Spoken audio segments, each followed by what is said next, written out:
That Fresh Morning. That Fresh Morning. Vous êtes sur les 104.5 Urban FM, la station urbaine. Voici venu notre premier invité de la journée. Bonjour. Bonjour. Comment tu vas? Bonjour Gina, bonjour les auditeurs de Urban FM. Ça va, Alors, merci. parle-nous un peu de toi. Tu es un artiste gabonais. Oui. Fais-nous un petit bref de ton histoire dans la musique, genre en 2 minutes. D'accord. Tu n'es pas un gars de la old school, genre un gars d'avant. Non, je suis un gars des années 2000. 2000, ouais. 2000 précisément. Et lorsque je me lance, comme je disais, dans le domaine du clash et du freestyle. C'est justement à travers ça que je me fais un peu distinguer. On était tout le temps dans les battles et ça a permis d'asseoir, c'est-à-dire notre positionnement en matière de rap. On a excellé dans le freestyle, mais matière musicale, on est resté très conscient dans les textes, dans du rap engagé, en ce sens qu'il dénonçait, pas très médiatisé, exerçant dans l'underground, mais aujourd'hui artiste gospel. Tu sais, en regardant un film sur Netflix, j'ai su ce que sont appelés l'underground. En fait, les Noirs, ils creusaient des tunnels pendant l'esclavage pour s'échapper, quoi. Il y a une go qui avait créé un tunnel qui faisait 70 km, qui allait libérer des gars dans un autre état et qui revenait. Ah oui. C'est un film avec Kevin Hart qui explique l'histoire avec sa fille, là. Oui. Ah ouais, ça c'est un truc, j'ai pas suivi ça jusqu'à la fin, mais je vais continuer. Donc, tu étais dans l'underground et tout, et vous êtes resté. Quand tu dis on est resté très engagé, engagé sur quel point? Engagé, c'est dans la fonction même qui nous définit en tant qu'artiste. C'est-à-dire engagé dans le sens de toujours parler des réalités, de ce qui nous paraît évident et de ne pas masquer les faits. D'accord. Okay. Voilà, c'est l'engagement dans ce sens-là. Et après, tu rentres vraiment dans le monde là où tout le monde doit te connaître. Oui. Avec un single. Voilà, c'était Par amour pour toi. Qui a... Ah ouais, je me rappelle. Par amour pour toi. C'était ça. Voilà, à l'époque. Et là, je crois que nous sommes Mais là, tu vas de l'underground dans les textes engagés pour des textes amoureux. Non, en fait, tu étais un amoureux dans le fond qui cherchait sa place, quoi. Même pas. Je voulais ressortir. Vous avez vu, on a connu un Bao qui était très engagé, qui était rappeur, freestyler, clasher, tout ce qu'on veut. Et lorsque je sors ma première vidéo, justement, c'est un titre Lover. C'était pourquoi? C'était déjà pour installer. Voilà. Chercher l'amour d'une fille et tout ça qui ne. Non, même pas. C'était qui ne déjà. Voulait pas t'aimer.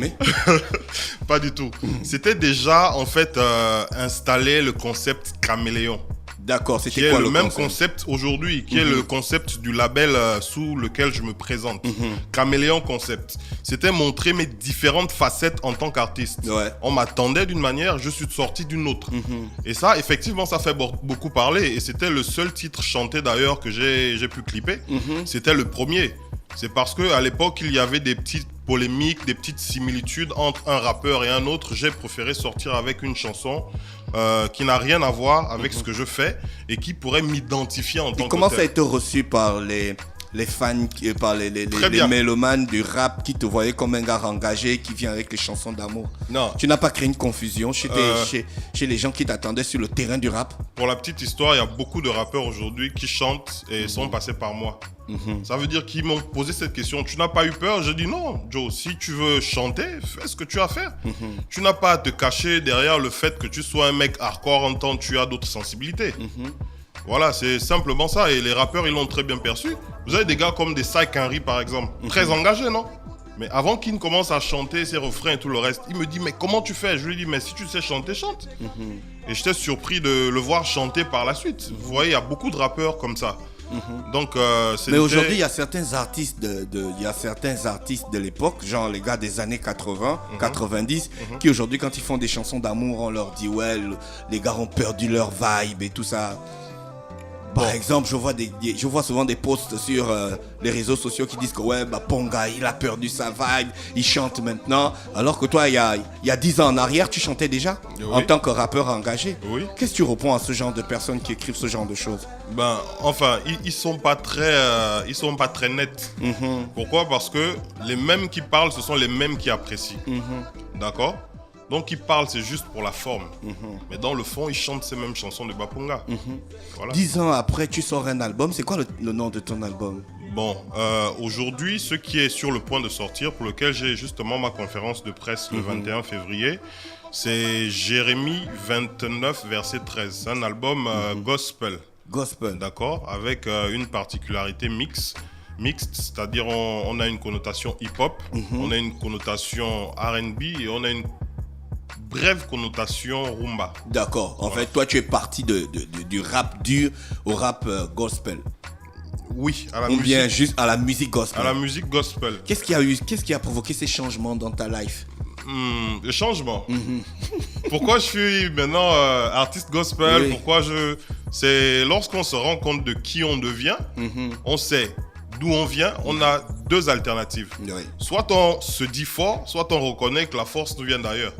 Et quand on reconnaît que la force nous vient d'ailleurs, dans mon cas, vient de Dieu, à partir de ce moment, on essaie d'être reconnaissant et de lui dire que ouais, je suis pas le plus brillant, je suis pas le plus intéressant. Est-ce qu'il n'y a pas mais- des événements qui ont provoqué ça? Parce qu'on sait quand même que pendant que tu faisais le rap, tu faisais aussi l'école, Oui. tu as eu ton diplôme, tu es Oui. parti en formation à l'étranger. Aujourd'hui, tu travailles, on va pas citer, tu travailles dans la D'accord. fonction publique. Oui. Donc peut-être, est-ce que c'est pas certains événements que tu as vécu au cours de ces, on appelle ça comment, ces périples, De ces En années. réalité, de ces années? En oui. réalité, j'ai eu un super parcours.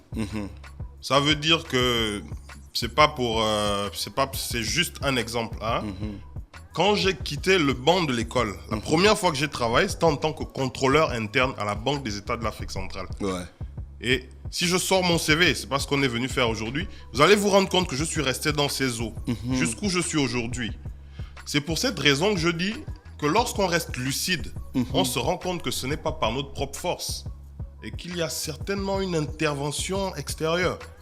Et quand on commence à reconnaître ça, on sait qu'il faut remercier Dieu pour les bienfaits dans sa vie. Donc des fois dans ta vie, tu reconnais que tu as une force qui te vient de Dieu. Oui. Est-ce que tu reconnais cette force-là chez d'autres personnes?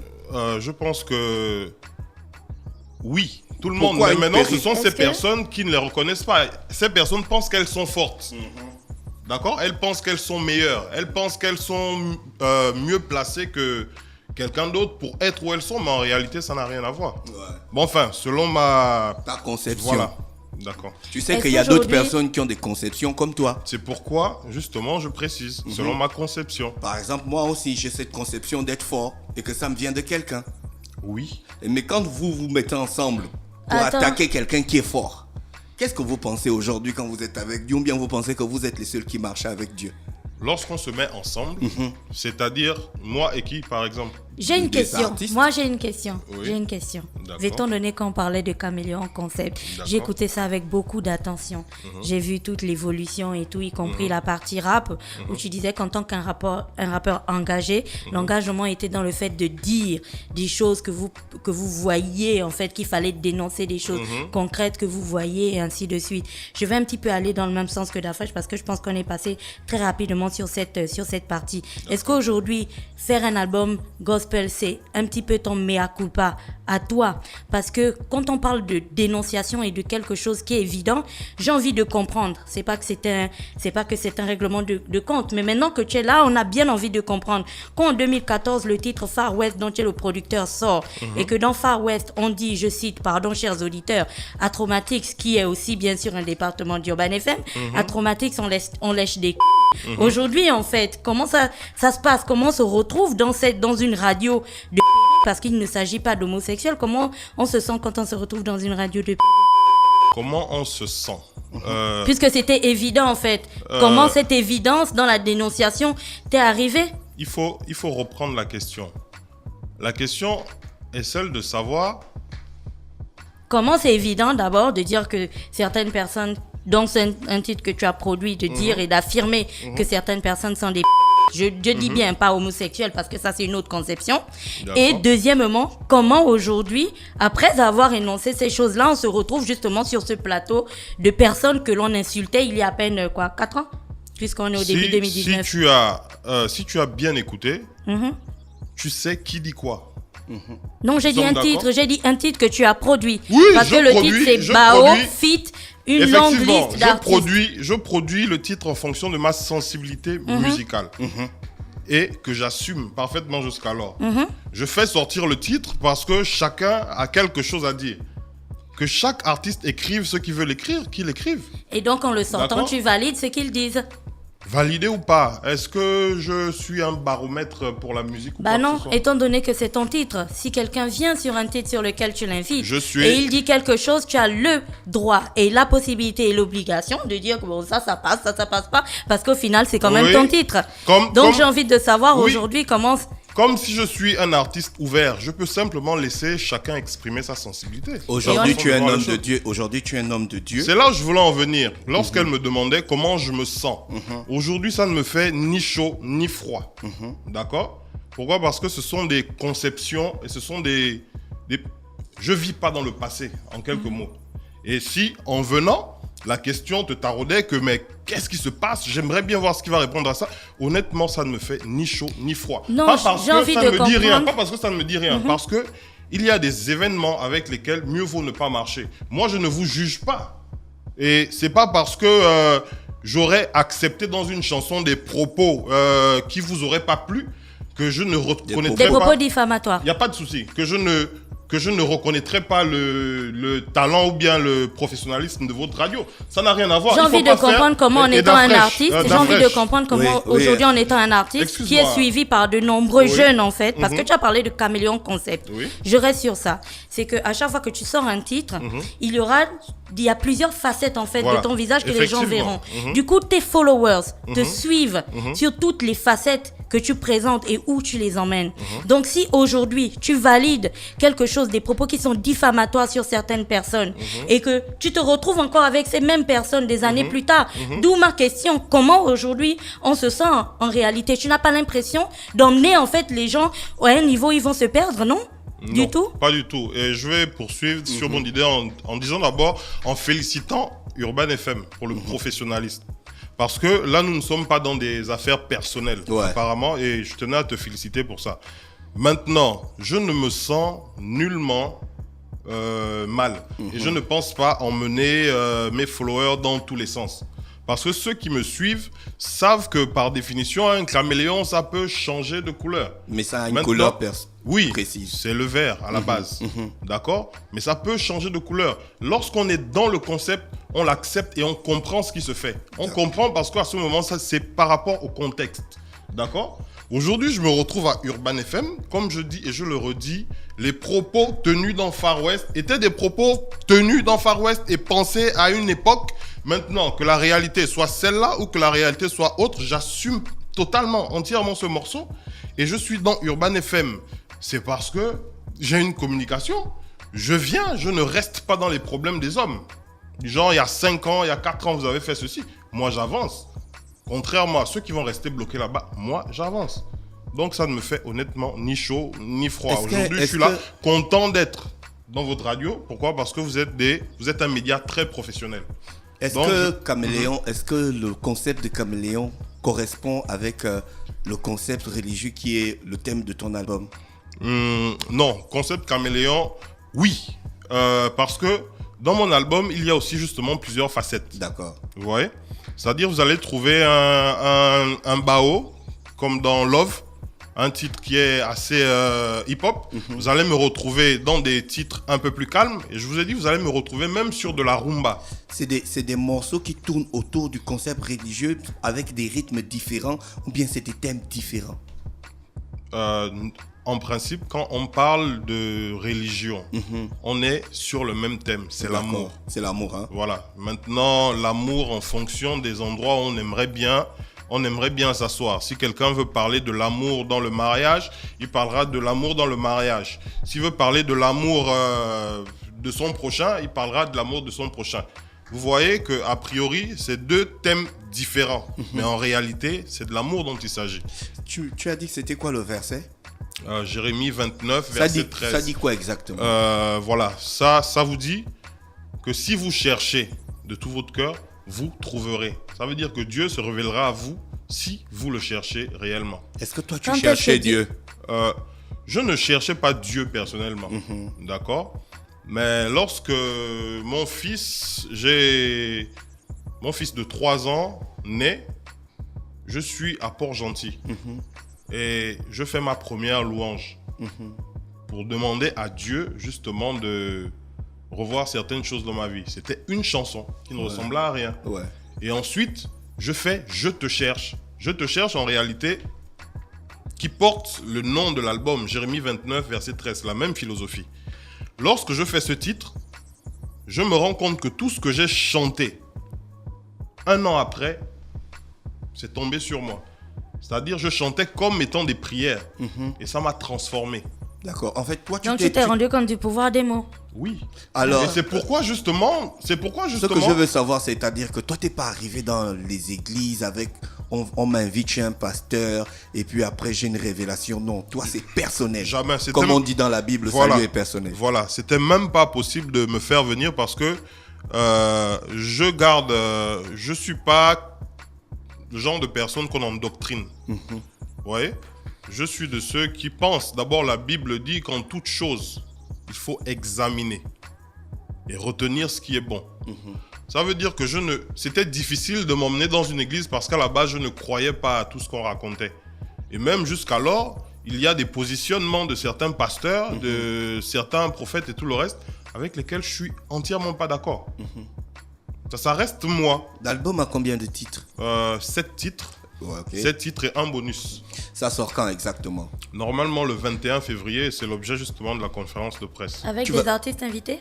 Non, malheureusement, je l'ai travaillé seul. Des musiques qui ont été faites par... Oui, par Fred Santé. Il est Ah du oui, côté Fred de Santé. Port-Gentil. Ouais, je connais. On a eu l'intervention de...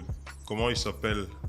De la machine de Giga Boro. Oui, On a eu l'intervention de Celio Beats. ouais, de Mapan Lifestyle. Oui, et on a aussi eu 1 à 2 musiques composées par moi-même. Bon, je suis pas Est-ce que beatmaker, c'est hein. une véritable carrière où tu le fais dans le sens de rendre à la divinité son pouvoir qu'il a sur toi?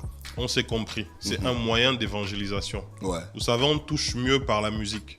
Et c'est pourquoi aujourd'hui, justement, j'ai ces positionnements par rapport au rap. Vous voyez? C'est parce que je pense que comme la Bible dit que la vie et la mort sont au pouvoir de la langue. C'est très sérieux. Le pouvoir des mots, comme disait Gina. Je me dis qu'on ne peut pas présenter n'importe quoi à n'importe qui. Et que moi, en tant qu'évangéliste, mon devoir est de faire en sorte que celui qui se retrouve à Makokou puisse recevoir la parole, même si c'est au travers de mes chansons. Mais c'est ça l'objectif premier. Mon objectif n'est pas de me faire beaucoup de sous, d'être un artiste, je sais pas. Quoique ce serait pas une mauvaise Une chose. mauvaise chose. Mais voilà, c'est Parce pas mon qu'après, objectif. c'est pas toi qui gères. S'il y a un Voilà. manager derrière et Voilà. que les sous rentrent, tu vas pas les jeter par la fenêtre. Non. Et, mais et le rap aujourd'hui, il représente quoi pour toi? le rap représente toujours pour moi un moyen d'expression et de communication. Mais maintenant, je pense juste qu'il est mal employé. C'est-à-dire, explique. C'est-à-dire, aujourd'hui, on parle dans le rap des sujets. Voilà. C'est parce que je pense que le rap devient le deuxième mal de la société. Aïe. Voilà. Bah, oh, tu Le n'abuses, premier tu étant- n'abuses pas. Non, je Le n'abuse premier pas. étant? Bah, oh, tu Bon. n'abuses pas. Me concernant, hein, c'est Ouais. la politique. Maintenant, deuxièmement, c'est le rap. Ça, c'est pour moi. Et pourquoi? Parce que vous savez, aujourd'hui, on a des petits frères, des petites sœurs qui nous regardent. Regarde la société gabonaise d'il y a 10 ans. Et regarde celle d'aujourd'hui. Regarde l'évolution des textes. Avant, on avait les consciences noires, on a eu les Atek noirs, on a eu tout ce qui était noir, et on a eu les Slumdum. On a eu beaucoup de groupes qui, en réalité, n'étaient pas trop dans ce genre de tendance où les textes ne correspondaient pas. Ils avaient des textes plus d'espoir, de courage, les vive la vie, les vas-y bats-toi, les combattants, tout ça. C'était ça le thème du rap il y a 10 ans. Regardez la société, non, même il y a 20 ans. Regardez la société il y a 20 ans. Elle n'était pas la même qu'aujourd'hui. Les paroles de rap aujourd'hui, ce sont des paroles qui causent du tort à la jeunesse. Pourquoi je le dis? Lorsque vous irez dans une maison et vous verrez des enfants qui n'ont rien à voir avec le ghetto, vous parlez de Kobolo, c'est rentrer dans cette maison par le biais de la musique. Comprenez? fait. Et quand je dis que c'est le deuxième mal de la société, c'est parce que c'est la jeunesse justement qui est au contact même de cette musique. Et c'est très dangereux. C'est le deuxième mal de la société. Pourquoi? Parce que c'est cette jeunesse-là que le proverbe dit si jeunesse savait, vieillesse pouvait. C'est ça, non? Oui, oui. Vous voyez que la jeunesse est déjà en train de s'embrigader dans le masque de la prostitution, de la dépravation de mœurs et tout ce qui tourne autour. Vous comprenez que cette jeunesse ne produira rien d'autre que ce dans quoi elle évolue. C'est ça la réalité. Et il ne faut pas avoir peur de le dire. Et tu sais qu'en le disant, tu pointes en fait du doigt certains de tes, je vais mettre ça en griffes, Oui, confrères, bien sûr. artistes. Oui. C'est le Alors, problème. comment est-ce qu'ils réagissent? Ils ont réagi en publiant beaucoup. Oui. Ils ont réagi en Oui. publiant une conversation. Oui. FNG a publié une conversation Ouais. sur les après- réseaux sociaux. Après, On peut dire que pour le cas de l'artiste FANG par exemple, qui a été ton ami, si on peut Il se l'est permettre de le toujours dire, mon qui ami. est ton ami. Comment ils voient Est-ce que ce n'était pas Bah. une sorte ce n'était pas une sorte de manière de lui planter le couteau dans le dos, de casser du sucre sur son Bah, dos d'une certaine manière, ça dépend qui a des été posi- vu par les commentaires. Oui, mais ça, c'est comme vous voyez avec le débat national. Les gens détournent le débat en fonction de leur angle de vue. Donc, FANG, le but n'était pas de mettre un couteau dans le dos. Le but est justement, si vous avez vu, parce que ces messages me sont parvenus. Et même en privé, je suis en train de parler à FANG qui est mon frère, pas mon ex-frère. Je suis en train de lui parler de Dieu, de lui dire que, mais mec, il faut te répandre là. Tu peux être bienvenu dans ce milieu et tu peux sensibiliser les jeunes qui te suivent afin qu'ils deviennent des personnes meilleures. Et c'est une vérité. Je le pense toujours. Si je vois quelque chose de bizarre dans une chanson, c'est pas parce que tu es mon frère. Comme cette image-là. Voilà, par exemple. C'est pas parce que tu es mon frère que je vais pas le dire. Mais quand je le dis, on dit qui aime bien châtie bien. C'est FANG et moi, on se connaît très bien. Même sur le plan de la spiritualité, c'est pas un enfant que vous voyez là. Excusez-moi de vous le dire. Oui. C'est pas un enfant. FANG, il peut vous écrire un livre sur la spiritualité, vous allez rester là comme ça. Du coup, moi qui le connais, moi qui rentre dans une nouvelle façon de faire, D'accord. je comprends mieux ces choses-là. Et on en a parlé. Il ne s'est pas rendu compte qu'il était en train de confirmer ce que je pensais déjà. Et lorsque j'en parle en tant qu'exemple. D'accord? Je ne suis pas en train de critiquer. Et puis c'est ça maintenant ma mission aujourd'hui. C'est si je vois et c'est même ce que je faisais hier.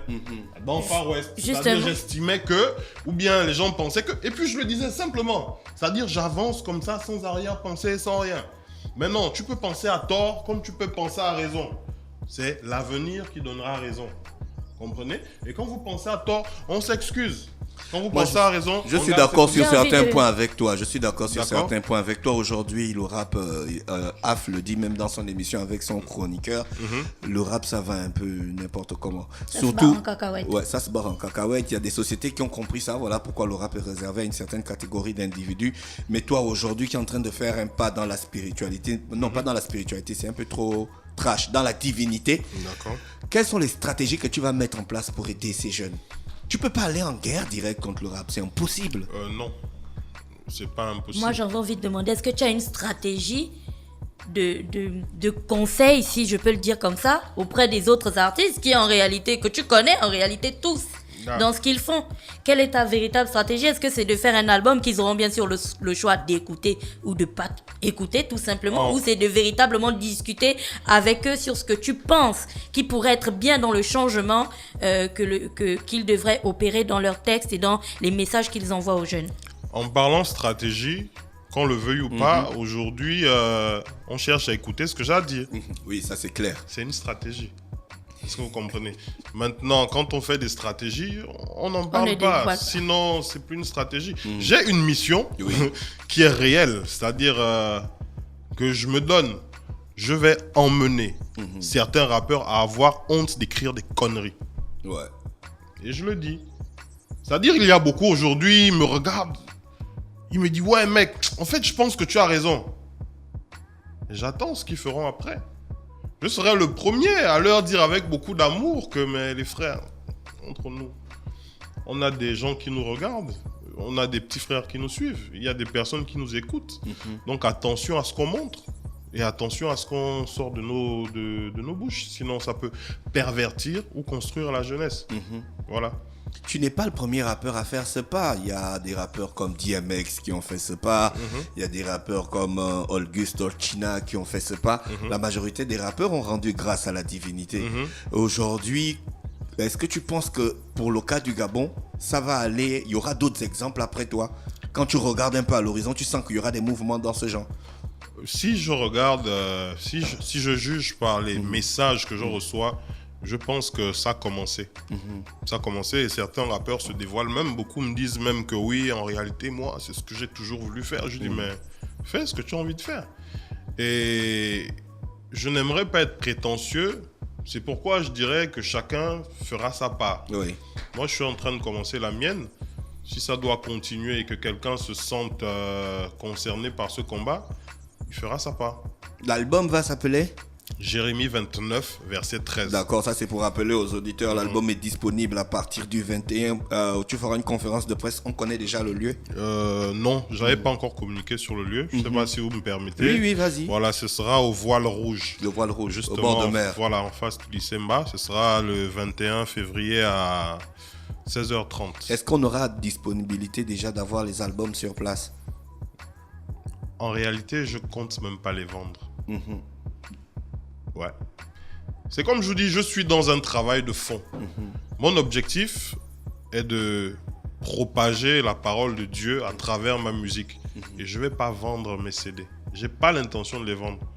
J'ai l'intention d'en produire 5 à 10 000 et de les donner gratuitement. C'est pour vous dire combien de fois je ne suis pas en train de m'amuser. C'est de l'investissement personnel et pour une cause en laquelle je crois. C'est justement ça. Est-ce qu'on peut avoir une idée d'un message contenu dans une des chansons de l'album?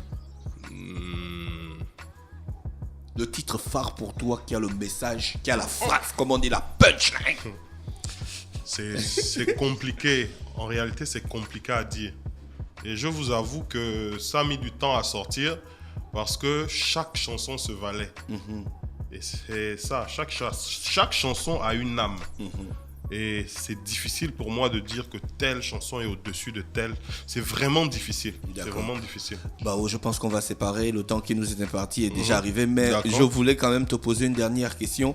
Aujourd'hui, tu fustiges un peu les textes de rap. Et c'est vrai, nous tous, nous sommes d'accord. Mais tu sais aussi qu'aujourd'hui, beaucoup des hommes de Dieu font sujet Participe à cette perversion. font sujet polémique. Est-ce que tu n'es pas dans la lignée de ces hommes de Dieu que ces prétendus hommes de Dieu qui ont un plan par derrière, mais utilisent la parole par devant? L'agenda Vous caché. savez, on dit chacun porte sa croix. On se connaît, je ne peux pas être motivé par l'appât du gain. Franchement, ça ne me dit rien. Je suis un entrepreneur déjà et je fais ce que je fais dans l'ombre, dans le silence. Ça porte ce que ça porte. Donc, l'appât de gain ne saurait être ma motivation. Et qu'est-ce qui emmène les hommes au péché? C'est justement ça. Les pasteurs ou les responsables d'église dont vous parlez, c'est justement parce que c'est l'appât du gain. Ils vont se permettre de vendre leur âme aussi pour des futilités. Ok, c'est important, mais pas plus que ça. D'accord. Donc voilà, c'est en quelque sorte ça ma position. C'est dire que nos petits frères devraient être protégés. Et il y a plusieurs façons de protéger. Les pays développés l'ont compris. Quand on dépose même un film, il y a souvent interdit moins de temps. C'est pour protéger la jeunesse. Parce que à un certain âge, ils ne perçoivent pas les messages comme nous, on les perçoit. C'est pourquoi il faut les mettre à l'abri de certaines choses. Donc moi, j'appelle les rappeurs qui continuent d'écrire des textes qui n'ont rien dans le ventre. Hein. Je le dis parce que c'est ce qui est devant. Je le dis parce que je décris ce que je vois. D'accord? Et je le dis en fonction du combat qui est le mien. Mon combat serait de les emmener à être un peu plus moralisateurs, plus conscientisateurs qu'ils le sont. Parce qu'actuellement, ils ne le sont pas. Et leur devoir est justement d'éduquer la jeunesse, pas de la pervertir. C'est deux questions qu'il faut se poser. Est-ce qu'on éduque dans nos textes? Si on n'éduque pas, c'est qu'on pervertit. Maintenant, quel genre de rappeur tu es? C'est ça la question, en fait, que j'aimerais qu'ils se posent. S'ils reconnaissent qu'ils ne sont pas des rappeurs qui éduquent, qu'ils se posent des questions. Merci, c'était Bao qui est avec nous ce matin sur les 104.5 Urban FM, la station urbaine dans l'Uda Fresh Morning, le réveil matinal, le plus haut de la capitale. Sur la radio, la plus haute de la capitale, il venait nous présenter la sortie de son album. C'est le 21 février du côté de la Voile Rouge, en face du Lycemba, c'est au bord de mer, sur le boulevard du bord de mer. Faites le déplacement, c'est un nouveau pas que cet artiste fait dans sa life d'artiste au service de Dieu. Da Fresh Morning.